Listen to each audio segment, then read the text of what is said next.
Welcome to No Options with Ty Gipson, the show where life's toughest trials become the foundation for your greatest triumphs. Real stories, raw conversations, and the unwavering belief that you were built to overcome. Now, here's your host, Ty Gipson.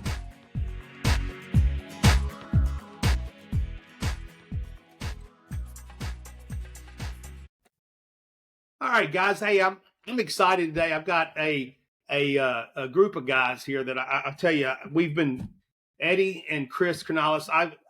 We've been doing shows together for years. I can tell you I've known Chris and Eddie for many years in the athletic sports world where we go around all the coaches. But I'm excited to have you guys on today on my no options approach. And I want to introduce you guys, but man, I could go on 2 pages of just all the stuff that I could talk about, Chris. But guys, when we talk about adversity and we talk about some of the things that we deal with, and and my show, I always talk about people that have overcome adversity. I tell you what, there's probably not a better one, Chris, than you to show us how to overcome adversity and turn something that was a bad situation into what you're doing now, just doing some amazing things. So thank you, first of all, for what you're doing. Chris, guys, I mean, Chris has been on everything from HBO, Real Sports, CNN, Heroes, Top 10 at that, Friday Night Lights, Access TV, Texas Monthly. I mean, we could just go on and on and on of different things Chris has been on telling his story. And it goes back to 2001 when this event started. And I don't want to take it away because I want Chris to kind of explain his story. But guys, thank y'all for being on today. And Chris, if you don't mind, just tell us what went on and so that everybody can understand kind of what we're talking about here. Well, thank you for having us. First, my story starts back in 2001, November 2nd. It was our last home game of our season. We had to win this game to go to the playoffs. So this game was really important for my school and my team. And the fourth quarter, with 4 minutes left in the game, I made a touchdown saving tackle. But along with that, I broke my neck. I broke my C5, C6, making a tackle, going low at the running back, and the running back trying to jump over me. His hip hit the crown of my head, causing it to snap back and breaking my C5, C6 vertebrae. But I stayed on the field for about 19 minutes. The EMS had just left on a previous call. I played in San Marcos, in a small little town here in Texas, and that ambulance just went on got a call for a car wreck, so I had to wait on the field for 19 minutes. During that time, I really was blessed that one of my teammates' father, who was a doctor, was in the stands that night and came and evaluated me and checked me out and made sure that nobody touched me or moved me, and waited for another EMS to show up for an ambulance. And he told them not to take me to the local hospital, but to take me to Austin to the trauma unit there. And I mean, there everything changed. Well, I'll tell you, and Chris, the San Marcos Baptist Academy, is that correct? Right? That's Yes. the high school. Yes. Yes. And I mean, the story is amazing, and I've gotten to hear it a couple of times, but every time I do, it makes me realize how many kids are out there every Friday night playing the sport in Texas, that so many of us play, right? But to think about what went on that night, Eddie, I want to go to Eddie real quick. Eddie, as a parent, when you saw Chris go to the ground, did you have any idea that it was a serious injury, or were y'all not sure at that point? No, we weren't sure at that point. I came down from the stands, went down on the field, and started talking to Chris. And I said, Chris kind of already knew. He even asked. He says, I think I might be paralyzed. I said, well, no, we're not sure yet. I mean, just it could be a stinger, And I said, we'll have to wait and see. And of course, when the doctor was there, he was very sure that we needed to wait till the ambulance got back. And course, Chris was, he just knew. He just had already that feeling because he couldn't move anything. He So Chris, tried. I got to ask, what made you what made you know that? What made you realize that? Was it just a feeling, or was it what was it that Well, had that? I mean, the tackle I made is a tackle I made all the time, and this one just felt different. It's like when I made the initial contact, I saw like a flashing white light, and it's just everything just slowed down. I felt like I was doing a 180 in the like when I got hit and turned, just felt like I was just floating to the ground. So for there, it felt different, and then when I hit the ground, I was conscious through the whole thing, and all I could see is basically out of my face mask, and I can hear everybody trying to get me up, but I couldn't move. I couldn't feel anything, so I kind of basically knew.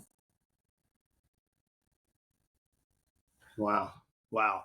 I mean, you hear people that know when immediately when things happen, and that's why I asked that question because I mean, you knew something was different than that normal hit that you usually make and that usually impact. So let's go back. So the ambulance gets there 19 minutes later, and then they get you to the Austin. I guess they take you straight to Austin. Is that correct? Right. Yes. At So what they point did y'all realize? At what point did y'all realize this was something that I mean that it could be a spinal cord injury or not, and it wasn't a stinger? Well, I can tell you, of course, Chris was going through a lot. In the emergency room, doctors were waiting on him. Meantime, the waiting room was filling up with all his teammates and classmates and people that were coming that were concerned, and a lot of parents filling up. The doctor called us into my wife and I into a room, and he advised us that Chris was had broke his neck. He and felt like that Chris would never walk again, and that he might be paralyzed from the shoulders down, and that basically that he would probably never walk again. But when hearing those words, boy, that's a tough pill to swallow. When Absolutely. you hear that coming from the doctor, and it's just you're not, it's not really sinking in. Can't believe what he's saying, and Right. those were some tough words to hear. Absolutely. I can't imagine as a parent and to hear those words and um, so that night we were told, Chris, when did you realize and how did y'all let Chris know that did y'all talk to him that night, Chris? Was well, everybody being pretty open with the conversation? no, not really. So from the time I was strapped into the gurney to the ambulance, the first thing they asked me was, "What's my name and social security number?" And I was shocked that I remembered my social security number off the top Yeah. of my head at that time. And then I asked them, I was like, "Can I go to sleep?" Because I was just tired from the game. We was playing all night, and they're like, "Yeah, that's fine." I'm like, not thinking about it, probably not the smartest thing, but um, so Yeah. when I woke up, like getting to the hospital, the only thing I remember is I felt them shaving my head right here on the two Mhm. sides. I didn't know what it was for. I thought they were just giving me some kind of haircut or something, but it was to basically bolt in the halo from my neck to stabilize Mhm. my neck. And so like I just remember feeling the scraping of the razors to for that, and then telling my parents, it's like, "Do you like my new haircut?" Not knowing what was actually going on. And but yeah, they said I looked like Frankenstein with all the halo and like still blood coming out from where they screwed in it and all that. But yeah, I had really no clue.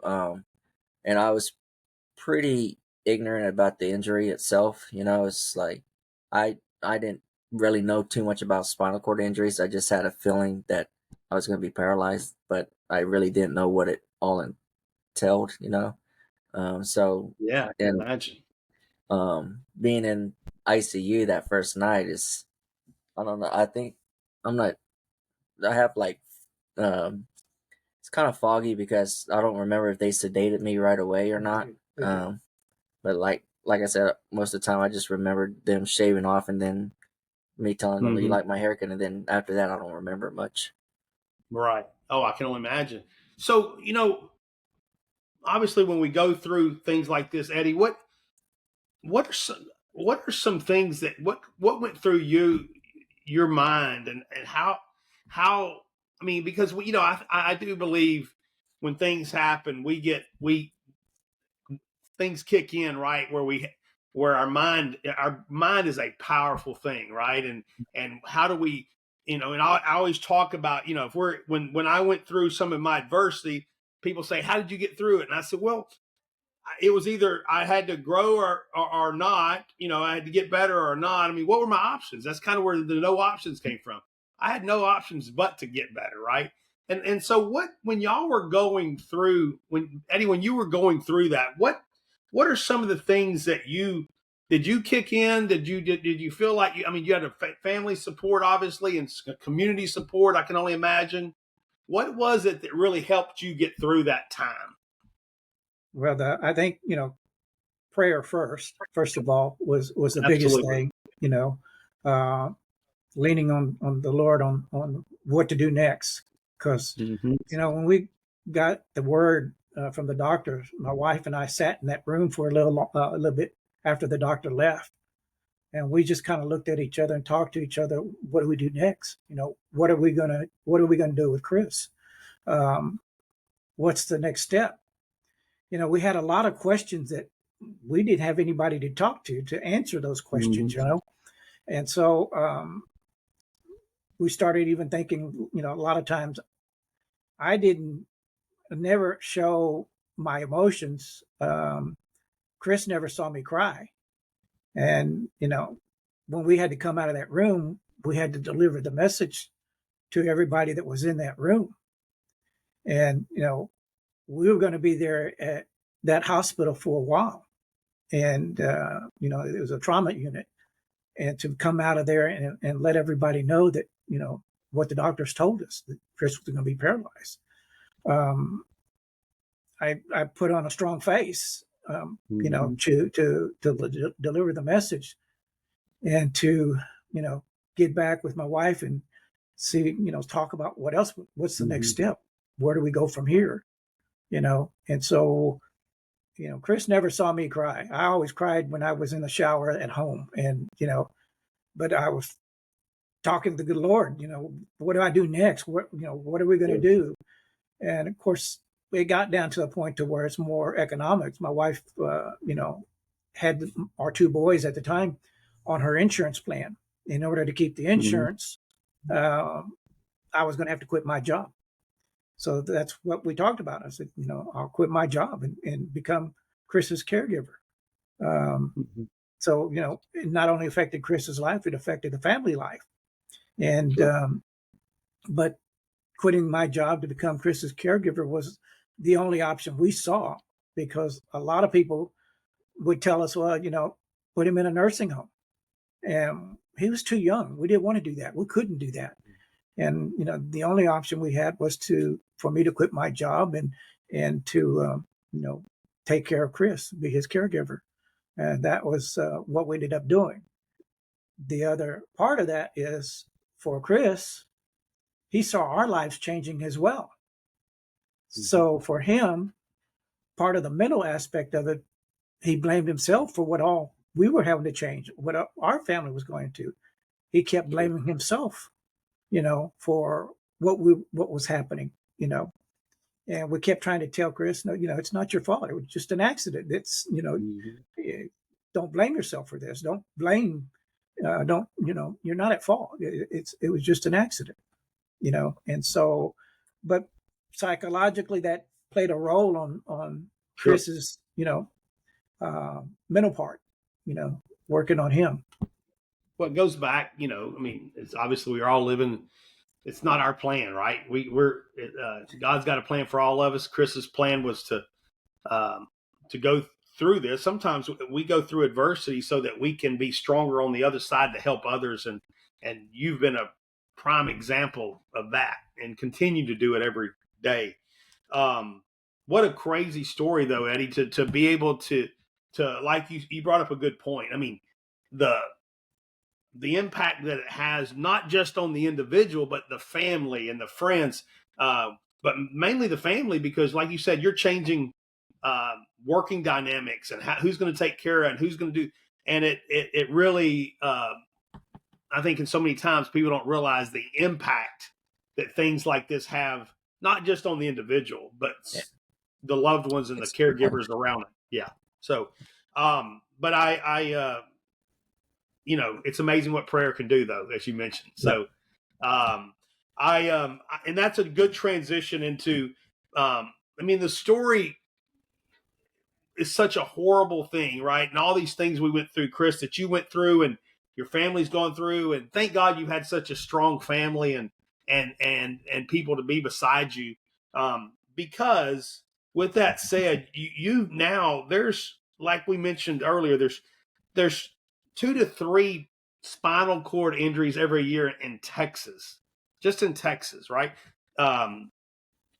There's 10 to 12 nationally. You mentioned, Eddie, while you and your wife were sitting there looking at each other like, who do we go to?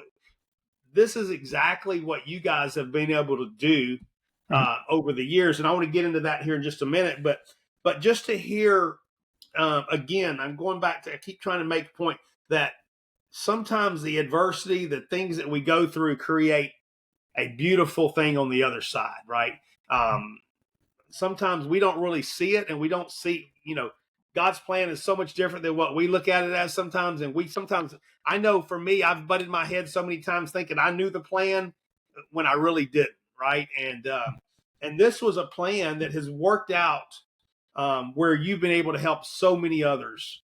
And if you will, tell me a little bit as it went on. Obviously, Chris, I know you went through some tough times that first year, thinking, what am I going to do? How am I going to be in a wheelchair my whole life, from a depression state to, you went through some really challenging times, and again, to come out on this side now. Talk a little bit about what you're able to do and what y'all are doing around the country and in the state of Texas on helping others that are going through this. Right. Well, can I first add, like, when I was in ICU, I actually had to go through ICU for about a month. I was in ICU for a month.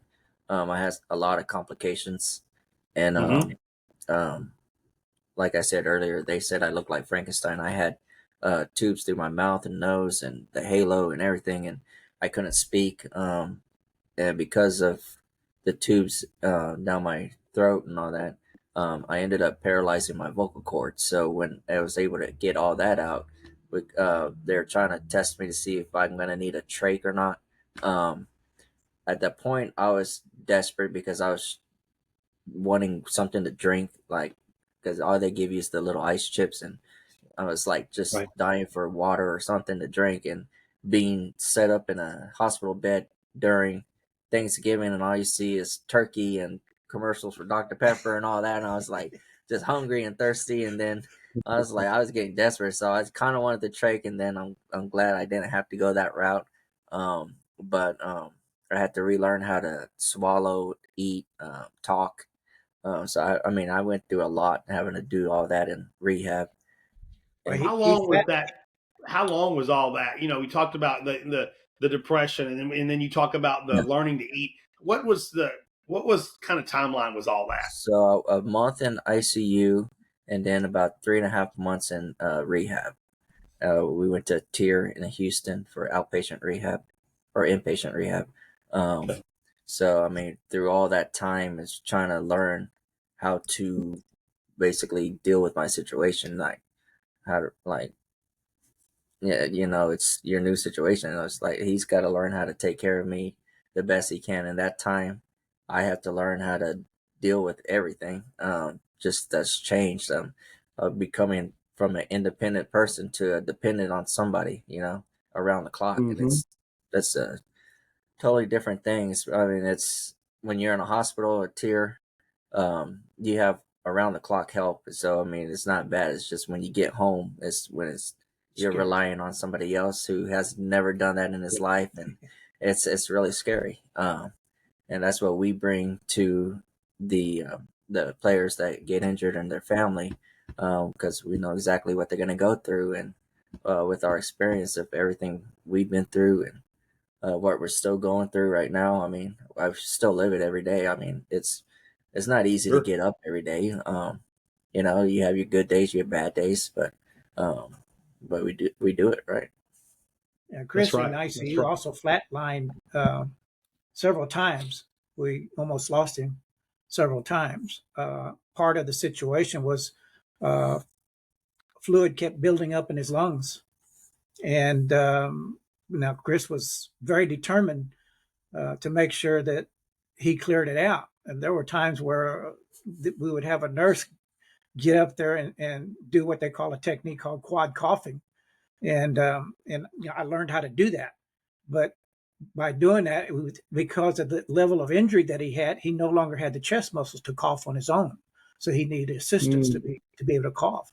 But in order to do that, there was a technique called quad coughing where, they push pretty close to where the diaphragm is at and help him assist coughing and to get the fluid out of his lungs. And there were times where he had, a nurse doing that for an hour or 2 hours sometimes, where she was tired and they'd have to switch somebody else to come in because Chris wanted that stuff out of him. And so he was a fighter,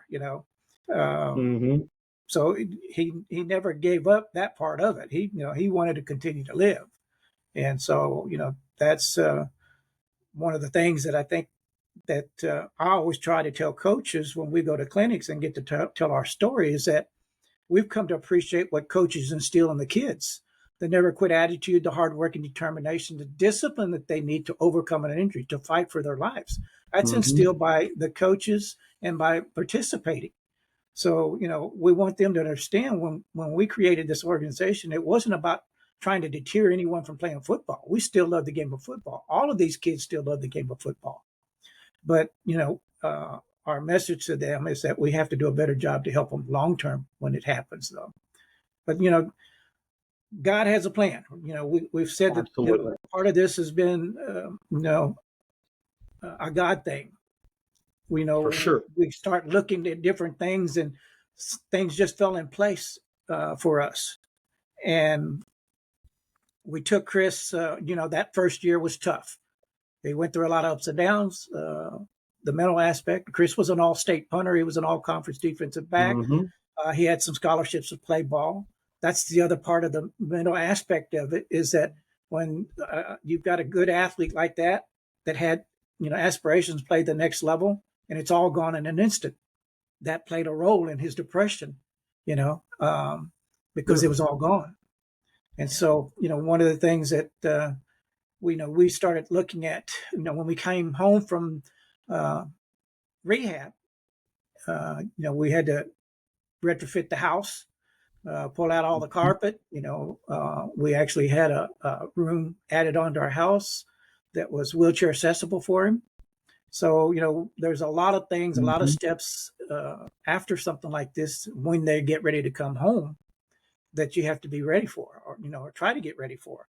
And that's the other step that we take when we go and visit with the families is, when we get a call, we go visit with the families, kind of guide them through all the process, the paperwork, making sure that they understand that the paperwork is very important, that they know who their case manager, that case manager should be signing them up for any assistance that they qualify for. So it's y'all not are helping these. Y'all are it's helping. it's more when you it's not when you get hurt that you start to qualify. It's when you submit the paperwork that you start to qualify. Right. So those are some of the things. And a lot of that, Eddie, though, is what things that y'all kind of ran into walls and y'all learned the hard way, right? That y'all are trying to make it smoother for these these kids that are running into these injuries now, and one of you brought up a point a while ago that you guys, y'all, there was multiple ways y'all knew y'all wanted to help, but there's a lot of areas where there's doing a lot of research, and there was a lot of people in that space, but y'all really wanted to get into the space of helping them down kind of on the ground level of learning how to transition for the families and adapt. And that's these are the things you're talking about that, I mean, I never would have even thought of, right? Some of the things that you're talking about, y'all had to learn and y'all had to deal with. And Chris, as you say, y'all still deal with every day, right? Things that have become a new lifestyle to you. Yeah. And that's things you had to learn somewhat, as we say, the hard way, right? Because you didn't really have anybody out there learning from. So what an awesome, you guys are giving back in that way, because that is I would think is a true niche of a space that someone really needs help in. And I mean, I know you've been side by side with a lot of these other uh, kids that have had these injuries over the years. Obviously, I see all the different kids that you've been with, and in many ways, right? I mean, y'all talk about not only from supporting them from knowledge and things to be prepared, but now your foundation is helping them with vans, and I mean vans of that cost lots of money, and probably equipment and things they need from home, and wheelchairs that I'm sure are costly, and all these things now that you guys have been able to do through your foundation to help them. And I'm super excited because, Eddie, I want you to talk a little bit about the foundation here in just a little bit. But that's the world, guys, what Chris and Eddie are doing now is they got into that space. They found their niche from a situation that was really challenging for them, and then they found a way to get better, right? I think so many times people give up. Right. People give up the fight. And you said it a while ago, Chris is a fighter. I mean, that's to say the least. Chris has shown multiple times through all of this that he continues to fight. He's a fighter every day. Like he said a while ago, it's hard to get up every day and you do it, right? Because that's what we do, and that's what your mission and purpose now is to go help others, which I think is amazing for what you're doing. But, and I encourage people, no matter what we're dealing with out there, no matter what the challenge is, there's adversity every day that we deal with. And people like Chris have dealt with some major, big adversity, but that doesn't mean that he's not dealing with adversity every day in some other ways, right? We all do. But we encourage you through stories like Chris's to continue that fight and to keep pushing. Be a fighter like Chris, and hopefully you guys can push through. But yes, sir. Before we get ahead, there's still a little bit more of this story that we have to tell, in the sense that when Chris was coming home, it was graduation night, and from time to time, Chris would, he kind of nodded off. We thought he was just tired. Yeah, 'cause I was going through outpatient rehab too at the time when I was graduating. So I would nod off, and there'd be times where when I was in my power chair, I'd be going through the store, and I would nod off and end up going backwards when I woke up, like not knowing. And so I just thought I was tired. And my graduation night, we came home, and after eating, and I took home some apple pie, and I was eating it and watching a movie, and a lot of flashing went off, and I ended up having a seizure. And I ended up choking and pretty much flatlining there. And he had to revive me. How long was that after the injury? So was it May? So when I get back, so probably about 2 or 3 months after. Let's see, maybe 5 months. 5 months, yeah, about 5 to 6 months after the injury. But so, I mean, there was a lot of challenges, is what you're saying, throughout the medicine I was taking was causing me to have seizures. I had 4 episodes of seizures going on.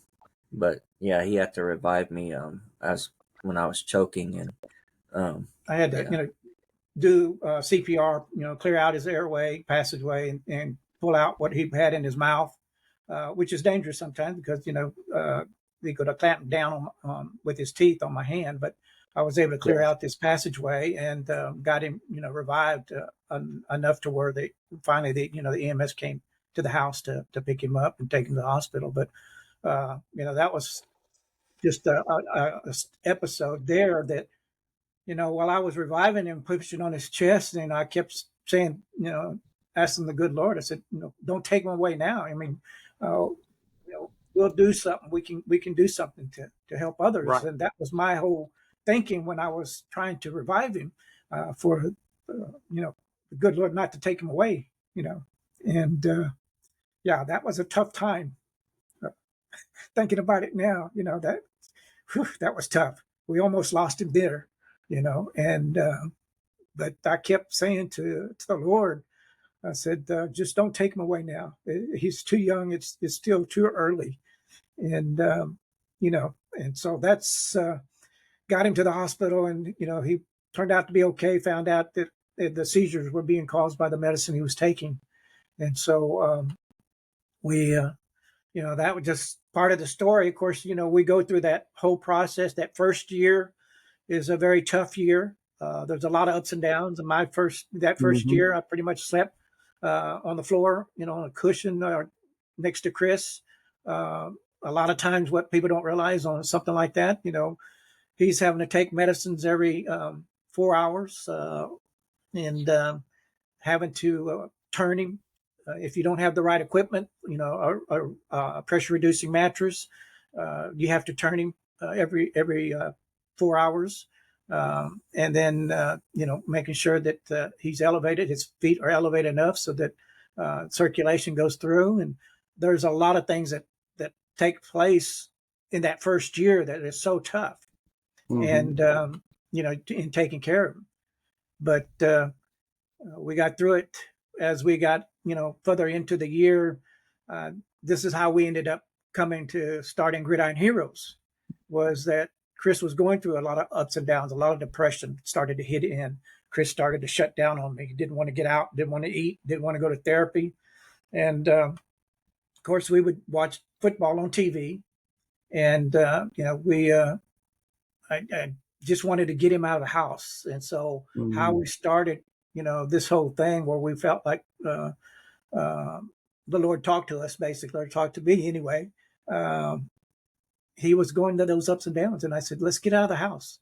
At that Mhm. time, they were playing the state championship games here in San Antonio at the Alamo Dome. Mhm. And Right. so I said, let's go to the game. So we got to get out of the house. So I took him to the game. 45 minutes in that game, we ended up witnessing Corey Fulbright from Everman High School suffer a spinal injury. But as we were watching, you know, uh, Chris saw that young man being put on the cart. He knew right away. Chris had already sensed it.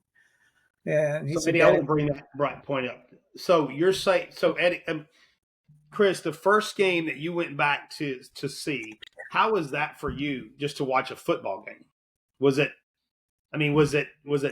I mean, I know you said you got guys who watched on TV, but to see a high school football game was? Yeah. Did you have any any tough feelings, or what was that like for you?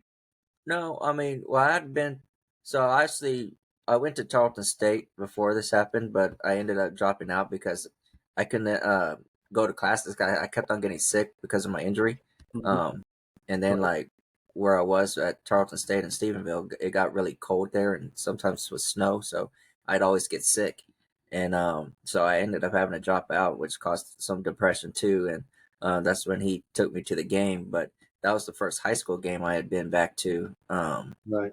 since my injury, and it was. I mean, it was fine. It was just, I mean, you watching competition. It's just when Corey went down, it really it opened up my eyes, and it was a blessing in disguise for me because it made me stop thinking about myself, and it made me think about him, how to go help him, what to do. Like I was saying, I turned to him, Hmm. told him like we need to go help him. I know what he's going to go Right. through. You know what the family's going to go through. So I mean, that it literally made me stop thinking about myself and wanting to help Hmm. others. So you knew that when you saw that you knew. I guess Oh, the road ahead of them kind of flashed. Um, right. but what? And again, just the thought of the first game you went back to see a full. It was the one that Corey from Everman High School got injured. Is, and again, we think God has a plan, right? And maybe that plan was for you to be there. And that's really where your mind started thinking about helping others, from what I'm understanding, right? And it took some of it off of what about you and about us individually, and start thinking, how can we help others? And is that kind of where Gridiron Heroes really started to evolve? It's exactly where it started. That's awesome. Yeah, it's one of the things that we started looking at. Chris already, turned to me and said, "Dad, we've got to go help him. I know what he's going to go through. You know what the family's going to go through." So we started looking at where he was going to be taken to the hospital. And again, this is when I guess the Lord revealed to us this was our mission. This was our purpose, basically, giving us our purpose, because everything fell in place.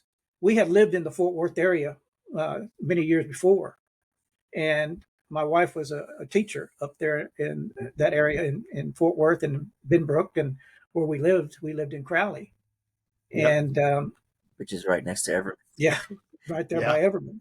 So my wife, as a teacher, we went to the hospital the next day, and when we walked in, my wife recognized a lady that was there in the waiting room, and says, "I know you," and my wife said, "Well, I know you too."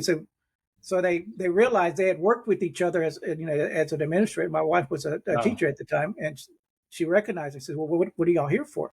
So, she told them what we were doing. We wanted just to be there to help the family and kind of guide the family a little bit on some of the things that might take place. And then a few minutes later, another gentleman came walking in, and turned out to be Corey's stepdad. And my wife had worked with him at a school. And so it almost like it just fell in place. We were there at the right time for the people that we needed to be there. And it just transitioned real easily, because sometimes it's hard to be able to go and talk to a family like that. But this was the opening. We already had a connection with that family. And so they were very open to us coming in and talking to them and letting them know, some of the things that, they might have to prepare for. And so now, once you guys got through, and you kind of envisioned your purpose, as you mentioned, Eddie, the Gridiron Heroes, helping others. How did you guys think of it as a formal, this is something we want to do? Or is this something that y'all just said, hey, we're just going to go try to help? When did y'all really formalize it and really take it to the next level? How long kind of time frame? Within the next year, actually. Okay. We unfortunately that year there was 3 spinal injuries in Texas, and so we saw that there was definitely a need for what we do. And so with the help of my dad at the time, when he was alive, he used to do boys club work and wrote grants to get help for the boys club, basically. And he helped me write a grant, and pretty much like a seed grant. Sure. And we ended up getting $10,000, and that $10,000 is what helped us start being able to help Corey and work with that family. But and Coach Kip, Chris's coach at the time, helped write some of the charter for the articles of incorporation, because we sat down and talked about, okay, there is definitely a need for something like this, for these families, because it's not really talked about that much in the football community. And again, part of the deal is, how are we going to be able to approach coaches, because it's not brought to the forefront. Nobody really wants to talk about it. Right. But there is, it does happen. And so how can we get to the coaches to let them know that we're not out to deter anyone from playing ball? We still love the game, and these guys still love the game. So that was part of the deal in trying to, write the articles of incorporation and what we wanted to do. It wasn't for research. I mean, we probably could have raised a lot more money if we did it for research. But with everything that was going on with our family, the troubles that we were having and trying to get some of the equipment that Chris has needed, and being denied by insurance and being denied by, Medicaid or Medicare, all these things that were happening, all these other families would go through the same thing. So, if we had the funds, then we can, get a pressure reducing mattress right away instead of having to wait a year or 2 years to be able to get one, or get a wheelchair that is controlled by your head, that costs $45,000 that Medicaid and insurance wouldn't pay for because they considered it a luxury item. Or a young man that was injured when he was 14, outgrow his wheelchair, but Medicaid and insurance stipulates you got to be in a wheelchair for 5 years before you can qualify for a new one. Meanwhile, if you don't have the right equipment, then you create pressure sores, you create other things that perpetuates into more illnesses for these guys. And so if we have the funds, then we can go and get that wheelchair, buy the wheelchair, and get it for that family. Well, you guys obviously found the right niche, in the need that people have, because we've seen now over years, you guys have been able to help. How many different kids have y'all been able to touch in one form or another to help them through this process? Well, in Texas, we were looking about 44 families in Texas alone. Wow. Nationwide, probably around 50. We've donated 2 vans in California, out of state, and then one in Tennessee, out of state. And but the rest of the vans have been here in Texas. So we've donated 17 wheelchair accessible vehicles here in Texas. The last one we donated was last football season in March to LaJuan Moore out of Houston, Texas, from Sharpstown High School. Wow. Well, just it's incredible to think of the impact that you guys are having on those families because without those vehicles, they're very limited on what they can do. Right? Exactly. I always tell the story of DeAndre Preston from Molina High School when we donated a van to him, and they were going to do a TV interview with him. The news station wanted to, was covering it, so they asked DeAndre. They said, "DeAndre, what's the first thing you like to do when you get your van?" He said, "Man, I haven't been out of my house in 2 years." He said, "But the first thing I like to do is go through a Jack in the Box at the drive-in window and order me a hamburger." Something as simple as that we take for granted, right? Yeah. He hadn't been out of his house in 2 years because he couldn't get out. So yeah, it's again, if we have the funds, we can make a difference right away. Our appeal now is getting more of the football community involved because that's where we need the help. Raising funds is a tough thing. Right now, it's even gotten harder because a lot of nonprofits have lost a lot of their federal funds. And so we're fighting for, to keep the funds that we've raised and be able to try to extend it. It's a harder battle now to do that because so our appeal is within the football community. Anybody that loves the game, that's involved with the game, the vendors that we meet at coaching clinics, to be involved prior to something like this happening, because we can really affect the lives of these young men and their families if we have the funds. We can react right away, Well, that's a great point. So people listening in this,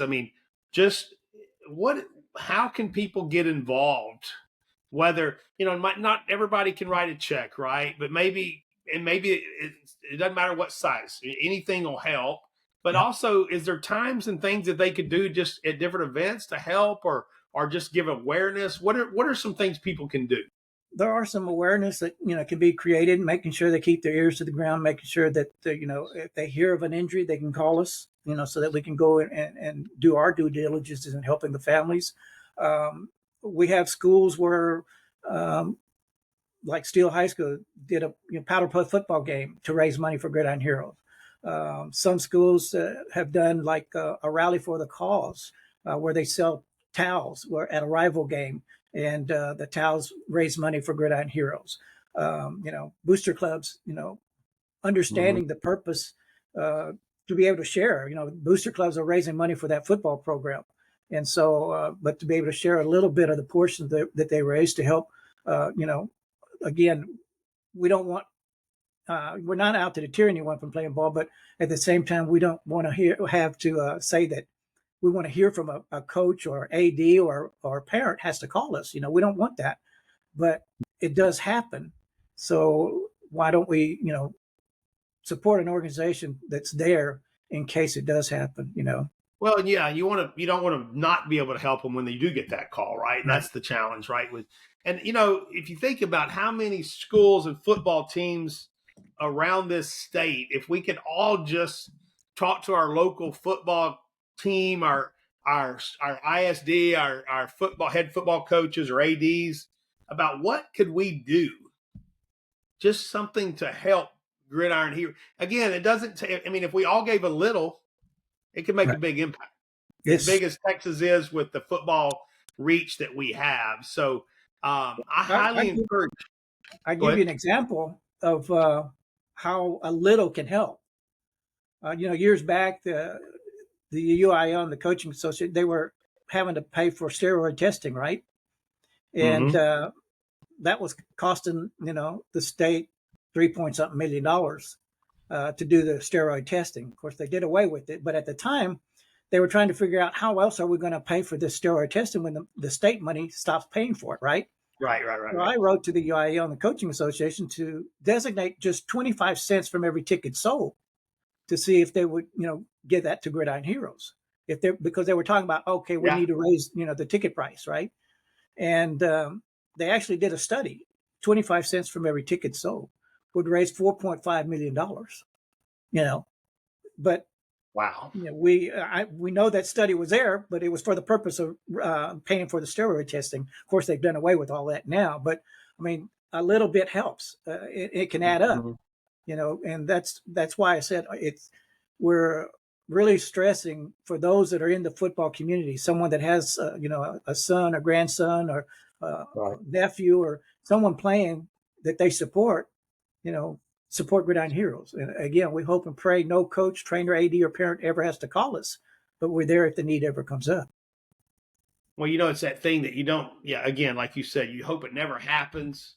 But stats show us that there's 2 to 3 a year in the state of Texas, and when that those 2 to 3 happen in the state of Texas, we want to be able to help them through Gridiron Heroes and be able to have that. So, and then you just mentioned a couple of just a few of the things that cost. And that doesn't probably touch the whole list of things that could be costly for these parents and these families that are trying to take care of these kids. So, again, if you are involved in any booster club athletic program that has any way of supporting the Gridiron Heroes, Chris, what is the best way for a group to reach out to you and try to get involved and ask how they can help you?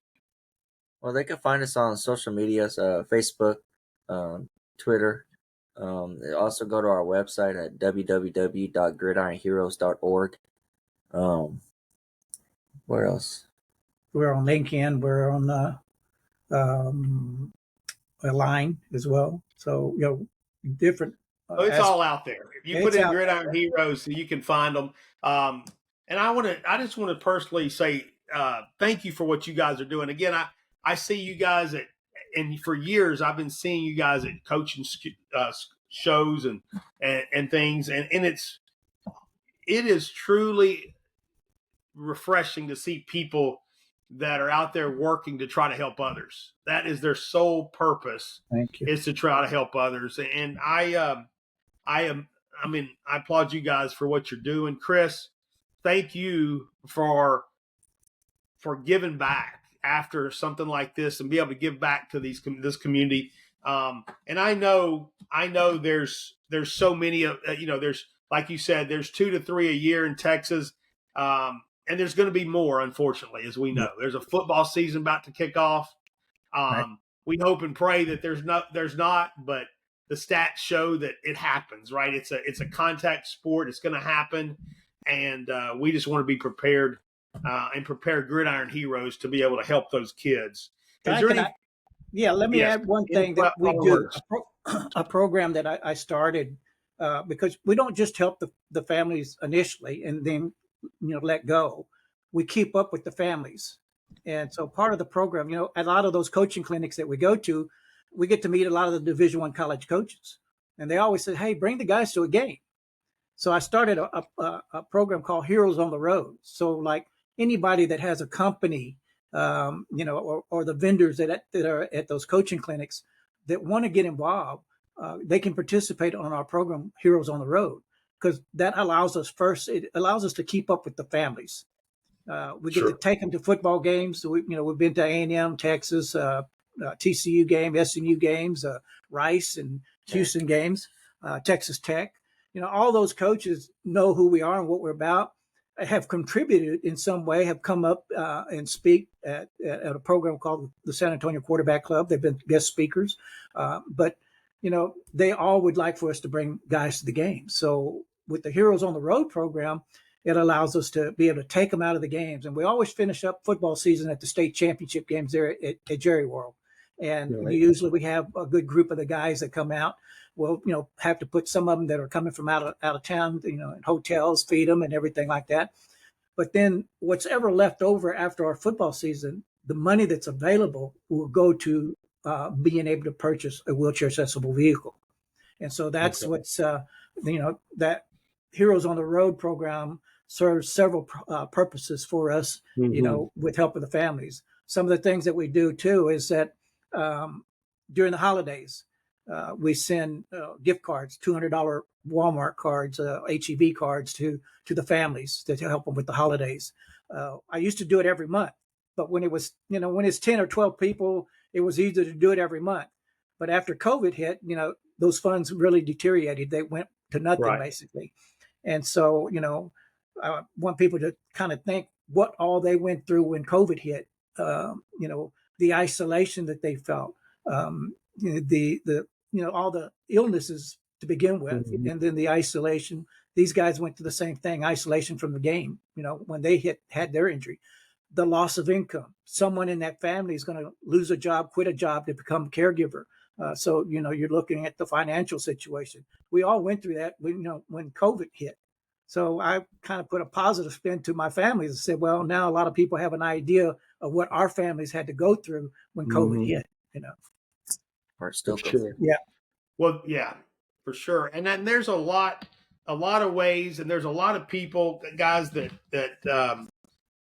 if we just think about how we can help, I guarantee you the Gridiron Heroes can use that in a way that way, beyond what we even can think they can do. Right? Get these kids to games, support them with the vans and equipment, and just to help them at Thanksgiving. So please, if you're in that position that you can help, please reach out to Gridiron Heroes. And I want to just close up by saying, if we're back to kind of what I started, I mean, adversity happens all around us. And I want to encourage people to push through whatever it is they're going through, as Chris did. It wasn't easy, but life isn't easy, right?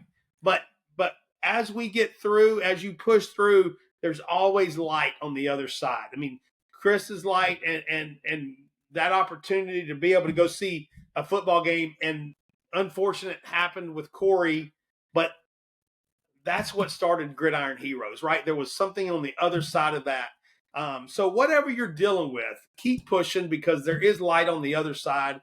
And I encourage you all to please push through, find your purpose, as Chris and Eddie have. Chris and Eddie, thank you guys. I can't say enough about what you guys are doing, and I thank you personally for what all you are doing. Well, thank you for allowing us, to tell our story and share it with the folks that you know. Okay. Thanks so much, guys.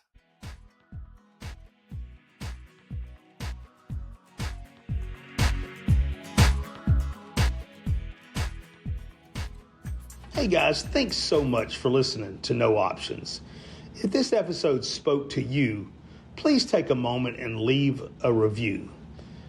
And more importantly, please share it with someone who may need to hear it.